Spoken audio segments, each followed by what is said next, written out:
سڵاوتان لێبێت من کامەران حاج عومەر لەگەڵ هاوکارانم لە بەرنامەی چ باسە ئەم جارە بە دوواداچوون لەسەر باسی فرۆشتن و کڕینی مولکی هاوڵاتیان بە شێوەی ساختە تەزویرکردنی تەواوی بەڵگەنامەکانی فەرمی و دواتر فرۆشتنەوەی مولکی هاوڵاتیان بە شێوەی ساختە دەکەین. بزانین ئەم باشە بە چ شێوەیەک بووە و ڕاستیەکان بە چ شێوەیەکە.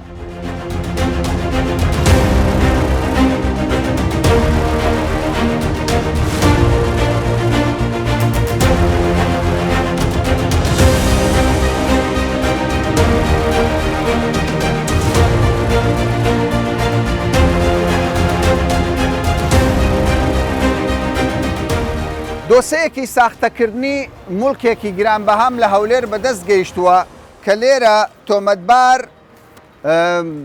ئەوراقی فەرمی حکوومەت لە ناسنامە، لە جنسیە،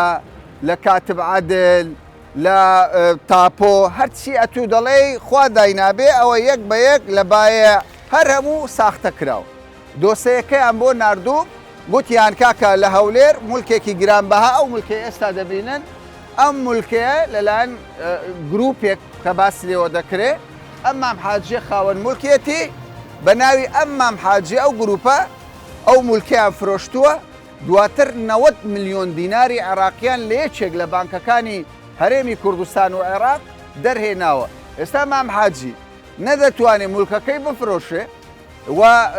لەو لاوەش بانک دەرێکا کە ئەمن پارەم داوەتە تۆ لە بەرامبەر ئەو ملکە ئەوە مولکی منە ئەگەر ئەو پارە نەدەیەوە بۆتی دەفرۆشم. کەی ئەو قەزیە ڕوویدایە؟ 5 ساڵە بەرێ. 5 ساڵ. کاک سەردار فەرموو تۆ کوڕی ئەو بەڕێزە ئەو کێشەیە 5 ساڵ دەبێت؟ بەرێ. کەیسەکە بە چ شێوەیەک بووە؟ کێسەکە بەو شێوەی بوو ئەمە لە مارێ بووم باشە بوو لە زاوایەکم دوو لە زاوام بێرە دەهات بوون گوتی کاک سەردار مرکەکەی بابەت فرۆشتێتی لۆ دۆ ئەتمان ناکە. کوڕ گوتم شووە کوڕ گوتی کاکە قەتعی لێدرایە. گوتم قەتعی چێ لێدرایە؟ گوتی نووسینگە. باشە. وەڵا هاتم کاک یاسین بەڕێزا پیاوەکی باشە ئەلێرە دانیش بوو گوتم کاک یاسین ئەو مۆزوعە چییە؟ گوتی کاچی من وەڵا فرۆشایە قەتعی لێدرایە زوو بگەی. ئاگادار نەهیزیە ماماجیاگەل هینە من لە گوندی بم بە قوربان لە گوندی بووی مولکت فرۆشرایە ئەمریکا فرۆشایە ئێ دوایە وەڵا بە برای خۆم برێم کاک یاسین گوتی کاکە وەڵا ئەوە نووسینگە وێندەر وەڵا ئەم نیشکە چوومە وێندەر گوتی کاچی من ئەو مۆزوعە چییە ئەوە بابەت فرۆشتێتی هەموو شتەکانی بام لەسەر مێزی بوو. ئەوراقی ئەمنیش ساختە ساختە ئەوراقی ساختەکرا بەرێ ئەوانە ئەوراقەکان هەمووش سەختە بوو. ئەوە ئێستا ئەوە کاتب عەدلیە ئەوە جنسیەیە بە ناوی بابەت بەرێ لێرە تۆ گەنجبی و تەمەنت نەوانەی نزیکی هێشتا بێ بەس کابرای بە ناوی سادق حوسێن محەممەد خۆی کتە موالیت هەشتا تەزویری کرد باشە ئێ وەڵا تەلەفۆم لۆ بام کرد گوتم بابە جان مۆزوعەکە گوتی نیان وەڵا شتووە لە نیاز گوتم زوو بگێ وەڵا هات لەگە ولا زاوایەکەم و دوو لە زاوام بوو لەگەر یەک دوونە پەریت کە چوینە نووسینگە. باشە مام حاجیان ناسیەوە؟ مامانیان ناسی نازانیت مام حاجی چییە؟ بە یەکە چتکە بە ناوی سادقە چکات هەموو شتەچی ئەوەشیان دەری نابوو لە کاتی نیشتیمانی لە ناوی دیسی عێراقی ئەوانە ئێستا دیسی عێراقی بوو هەوێنی بایع بوو بایومەتری بوو هەمووش ساختە لە پێشی دانرا بوو. پارێزەر هەیە؟ بەرێ پارێزەر هەیە یانی گومانتان لەسەری هەیە؟ و پارێزەرەکە چی کردیە وەختی خۆی ئەو 450 مەترەی بە ناو کردینە. باشە دووەمیش بام دەناسی دووەمیش بە بامی گوتیە ئەتوو زەرەر دەکەی واز دەو کێسەی بینە. پارێزەرەکە تادیدی کرد نازانم بام قسەی وەڵا کو گوتیان واز بینە گوتیاگای سکارا بنووسی زەرەر دەکەی ئێستا 90 ملیۆن دیناریش قەرزاری تۆ بە حیساب دینار لەسەر ئەو خانە قەرزا چت دەوێت تۆ ئێستا مام حاجی پێم بڵێ داواکاریت چییە؟ داواکاریم ئەوەیە حکومەتی هەرێ دەمێ حەقم لەو وەگرتن چ زەرەرەکەم لێکەتێ بمداتەوە ئەوانە بەجا خۆ بکەیت.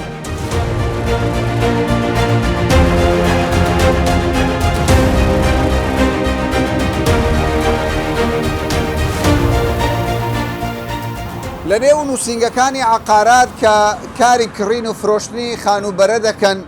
وەکو جێبیز بووین بەشێکیان بوونەتە قوربانی بەشێکیشیان دەستیان هەیە لەگەڵ ئەو گروپانەی کە مولکی خەڵک ساختە دەکەن. من حەز دەکەم لەگەڵ بەشێک لەو کاسبکارانە قسە بکەم. سڵاوتان لێبێ سڵاوی خوا چۆن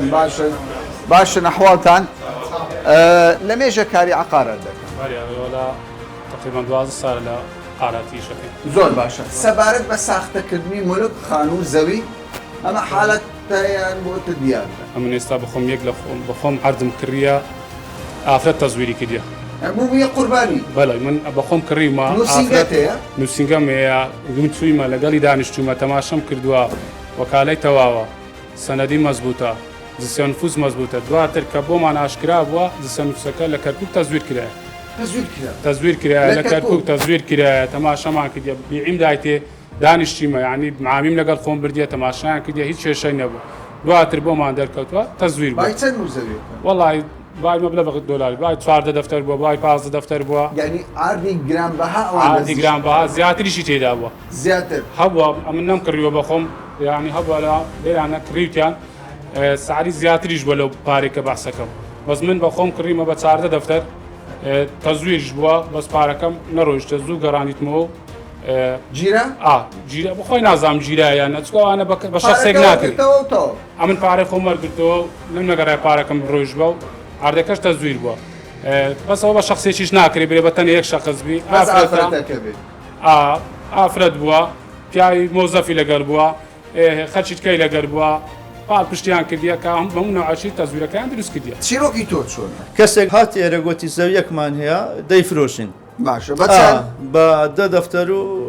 تقریبا دەوەرە قەوشتیوا بوو. جێیەکەی باش بوو؟ فەرع بوو ئەمەش لێمان کرێ بە ساری بازاری لێمان کڕی ژن و یان پیا؟ نا پیا بوو دوای بوو. کەسێکی چۆن بوو معقول بوو؟ وەڵا ئیسانێکی هاکەزایی پیاوەکی زۆر محتەڕەم و بەڕێز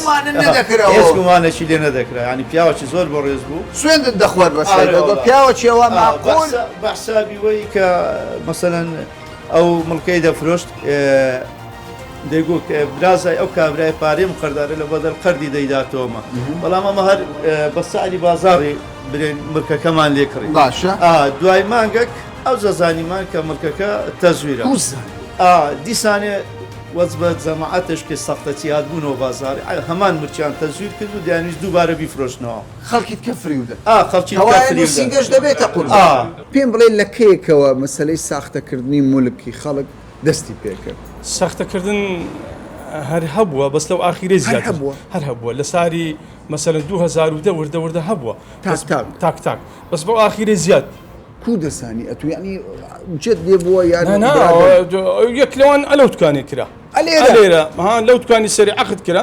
لەگەر ئەو برادری کاک دڵشادی ئەمە چوومە ناو مۆزوعەکەی ینی بەس بە ئاشکرا بەس دەبی کەسێکی لە پشت بیچکە چێرا جیرە چێرە بەر بوو گەنا ناکرێ بۆ نوعی کابرا بێ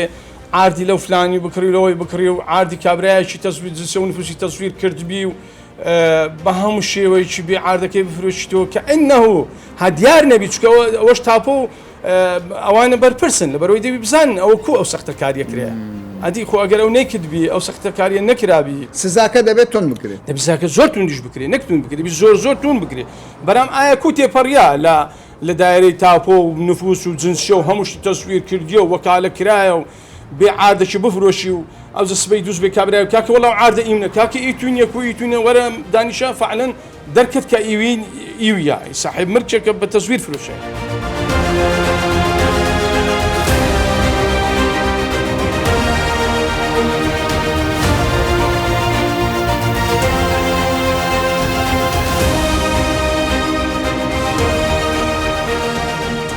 کەسێک غەدر دەکات کەسێک غەدری لێ دەکرێت چۆن ئەم حەقا یەکلا دەکرێتەوە لە ڕێی شەق و پێلاقە کوشتن چەک نەخێر بێگومان لە ڕێی دادگاکانی هەرێمی کوردستان ئەم کەیسانە یەکلا دەکرێتەوە سەبارەت بە تەزویری ملک فرۆشتنی مولک بە شێوەی ساختە پارێزەر عەلی لەگەڵما کاک عەلی سڵاوت دێبێ پێم بڵێ مەسەلەی تەزویرکردن ساختەکردنی مولک حالەتە یان بۆتە دیارە بڵێ دەتوانین بڵێن ئەم دیاردێ ڕوو لە زیاد بوونە ئێمە لە هەولێر مکافحەی تەزویرات هەیە تایبەتە مختص بە تەزویرات ئەکسەرەتی تەزویرەکان زۆربیان لەسەر ئەموال و مڵک و سەنەد و بابەتانە دەکرێن و دادگاش لە یەکلایەن دەکاتەوە حکمی تاوانباران دەدات زۆر بووە ینی لەبەر چییە؟ ئەوە کارەکەی ناهۆشیاری کۆمەڵگای زیاتر خەڵکێک لەوانێ ڕەنگە بڵێ وەڵڵا سزا نادرێن یاخود دادگا عادلێن نە ئەمە هەموو شتێک لە ئیعلان باز ناکرێت بۆ ڕەبتی بە هۆشیاری کۆمەڵگا هەیە بۆ زۆر بووە پێویستە ئەو کەسانەی کە مڵک دەکڕن سەرەتا پێش هەموو شتێک سەردانی دایرەی تاپۆ بکەن بزانە ئەو مڵکە لە ئەساسدا بەناوی چێ ئایا فرۆشراوە بە کەسێکی تر یاخود حەجزی لەسرە یاخود ئەسڵا هەتا زوورە بوونی نیە چکە کەسێکەیە سەنەدەک پێشانی کەسێک دەڵێ ئەو مڵکەی منەوەش سەنەدەکەم بەڵام ئێستا هەندێک خەڵکەیە هەموو ئەوەی کە فەرمی حکومی ساختە دەکەن بەڵێ جنسیە بەڵێ. باە بەڵێ. ینی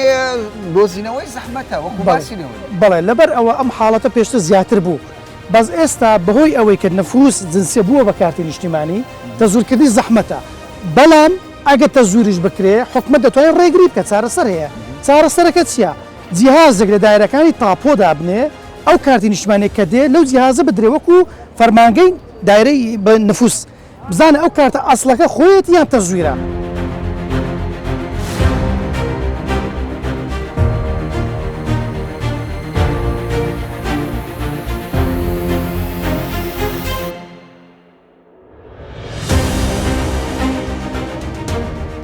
هاتوومەتە سلێمانی لێرەش دەمەوێت زانیاریم دەستکەوێت سەبارەت بەم کێشەیە کە خستومانەتە ڕوو هەرچەندە وەرگرتنی زانیاری لە دام و دەستگاکان سەبارەت بەم پرسە زەحمەتە بەڵام هەوڵ دەدەم لە بەردەرکی سەرای شاری سلێمانی چەند هاوڵاتیەک و کاسبکارێک بدوێنم سەبارەت بەم پرسە بزانین ئەم کێشەیە بە چ شێوەیەکە و لێرە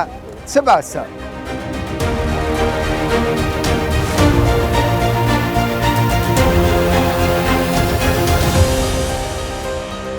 پێم بڵێ سەبارەت بە فرۆشتنی زەوی خانوو بە شێوەی ساختە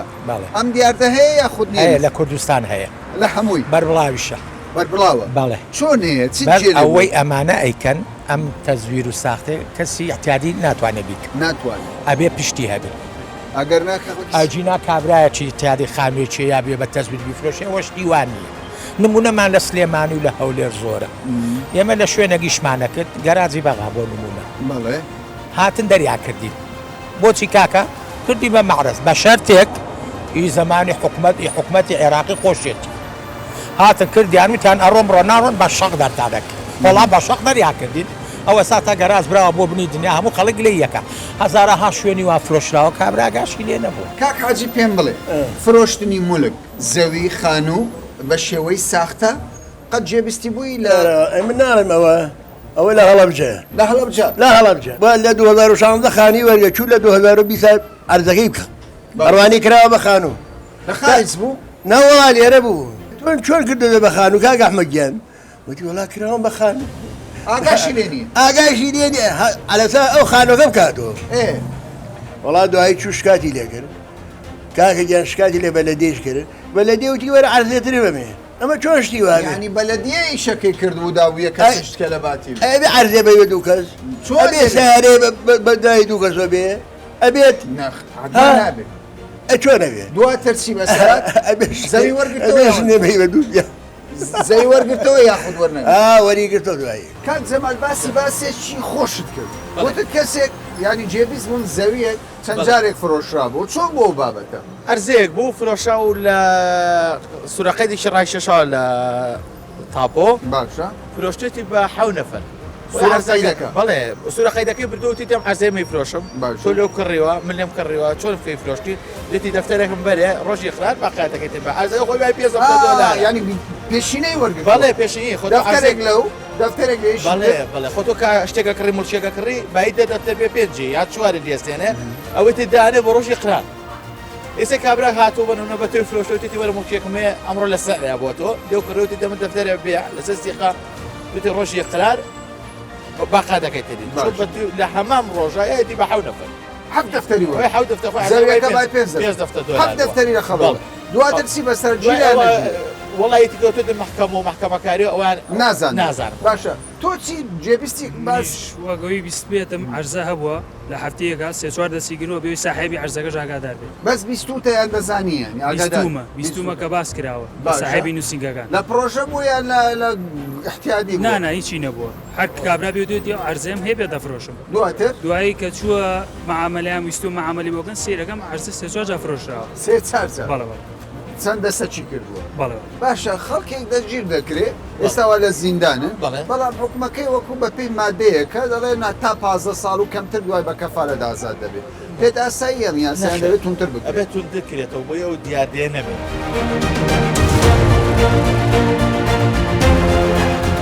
پارێزەری ڕاوێژکار کاکبیران لەگەڵما لە سلێمانی کە تۆ لە نێو دادگای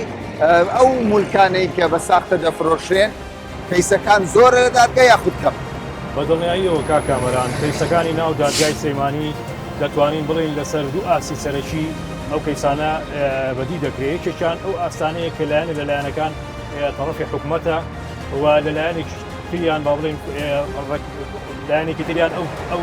کەیسانن کە تەڕەفەکان بۆ خۆیان کەسانی تایبەتین ینی تایبەت و گروپن بڵێ باشە ئەوەی کە دەڵێت تەڕەفی حکوومەتت چێمە بەستت چێلە بڵێ بم دوایە خۆ دەزانی دێسا کە کۆمەڵێک فەرمانبەر لە کەیسەکانی گەندەڵیەوە تیەوە گلاون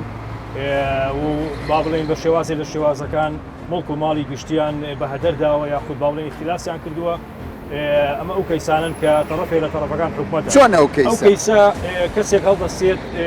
مڵکێک با بڵێن وەکالەتێک کاتەوە بۆ برایەشی و مڵکەکە بە پارەیەشی خەیاڵیە یا با بڵێن پارەیەشی باش دەکات ئەمڕۆ لە بازاردا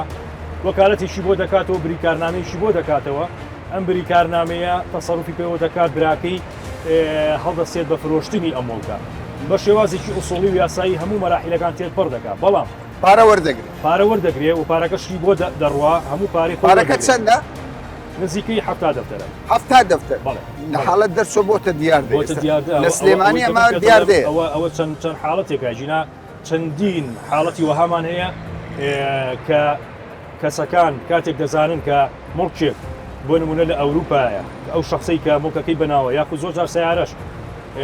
دەزانن کە لێرە نییە و یاخود مەسەلەن زۆر ئاگای لە ناو کوردستان نییە ئەو کەسانی کە زیاتر لێوەیان نزیکن هەڵدەسن مڵک و ماڵەکەی دەفرۆشن و ئەو کەسەش کە لە ئەوروپا بە هیچ شێوازە یاخود لە جێگایەکی کە بە هیچ شێوازێ ئاگای لەم تەسەڕوفە نییە.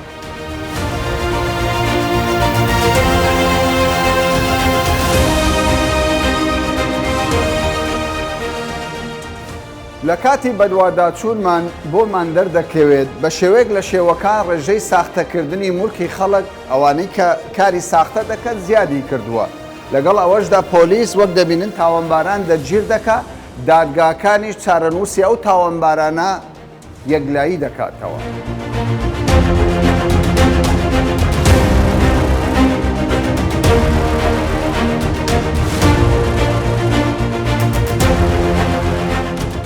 جەنابی مقدم با لەوە دەست پێ بکەم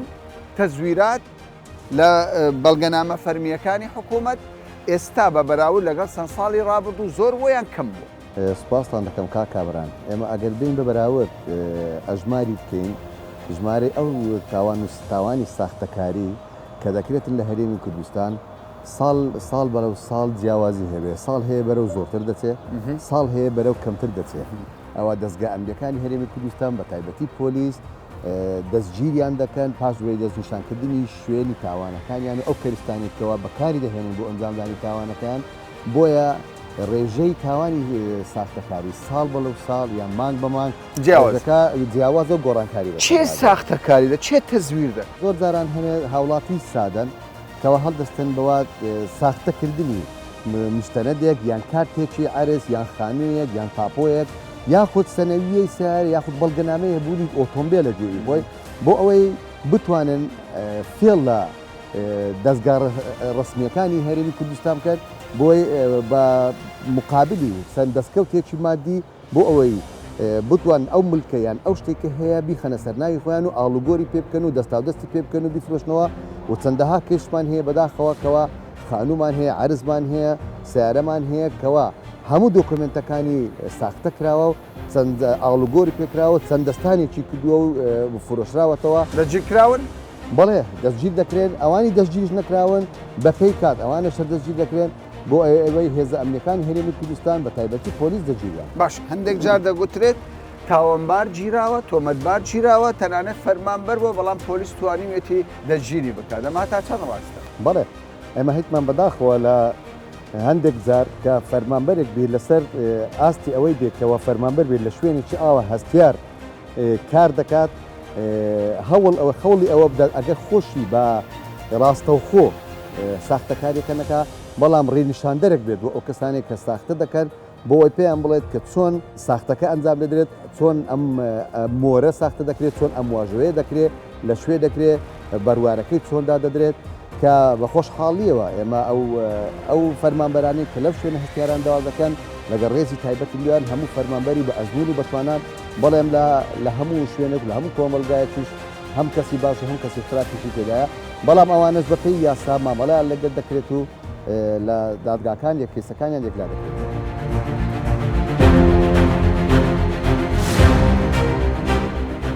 پاشەوەی بینیتان بەشێک لە هاوڵاتیان و قوربانیەکان باسییان لەوە کرد کە دیاردەی ساختەکردنی بەڵگەنامە فەرمیەکان و فرۆشتنەوەی مولکی گشتی لە حالەتەوە بۆتە دیاردە دەچینە تاپۆ بزانین بەڕێوەبەراتی گشتی تاپۆی هەرێمی کوردستان لەسەر ئەم بابەتە چی دەڵێن و چ فیلتەرێکیان هەیە بۆ ئەوی سامانی هاوڵاتیان پارێزراو بێت.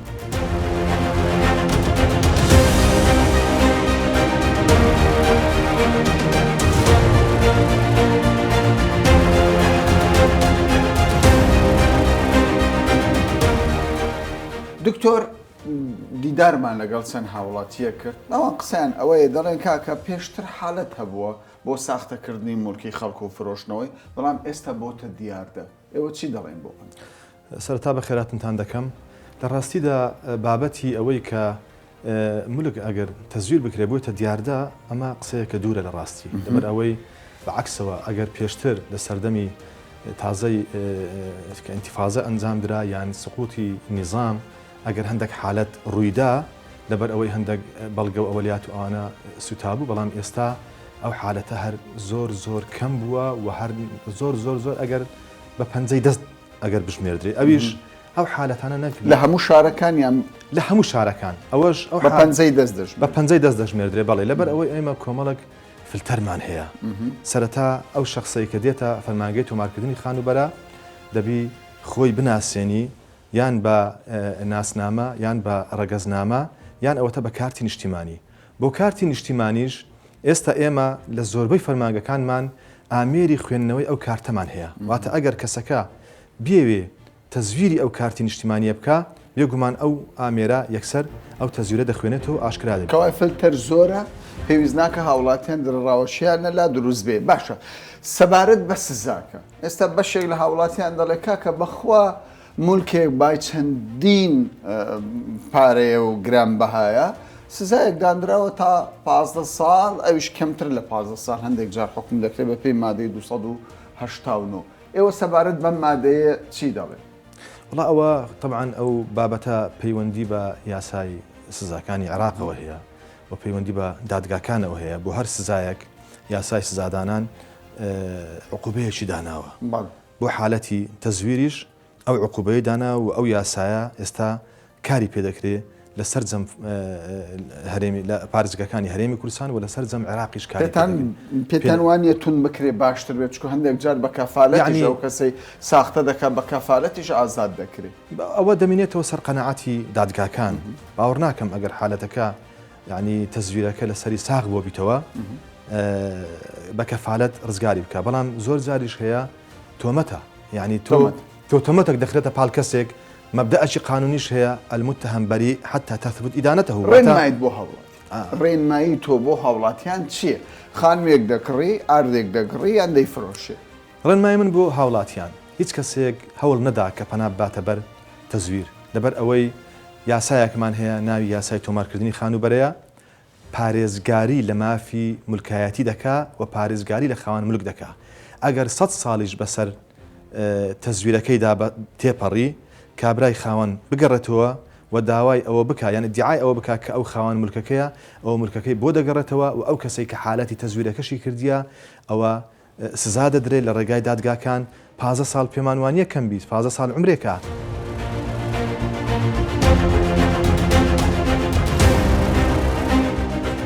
فرۆشتنی مولک بە شێوەی ساختە و تەزویر ئەگەر لە پێشوودا حالەت بوو بێت بەڵام لە ئێستادا بەپێی بەدواداچوونەکانمان بۆتە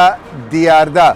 ئامانجمان لەم بەرنامەیە هۆشیارکردنەوەی هاوڵاتیانە و ئاگادارکردنەوەی لایەنە پەیوەندیدارەکانە لەوەی کە دەبێت سزای تەومەتبار و تاوەمباران تونتر بکرێت بەو ئامانجەی ئەم دیاردەیە بە شێوەیەکی تەواوەتی بنەبڕ بکرێت تا باسێکی دیکە و بابەتێکی دیکە ڕێز و سڵاوی کامەران حاج عومەر و هاوکارانم قبول بفەرموو.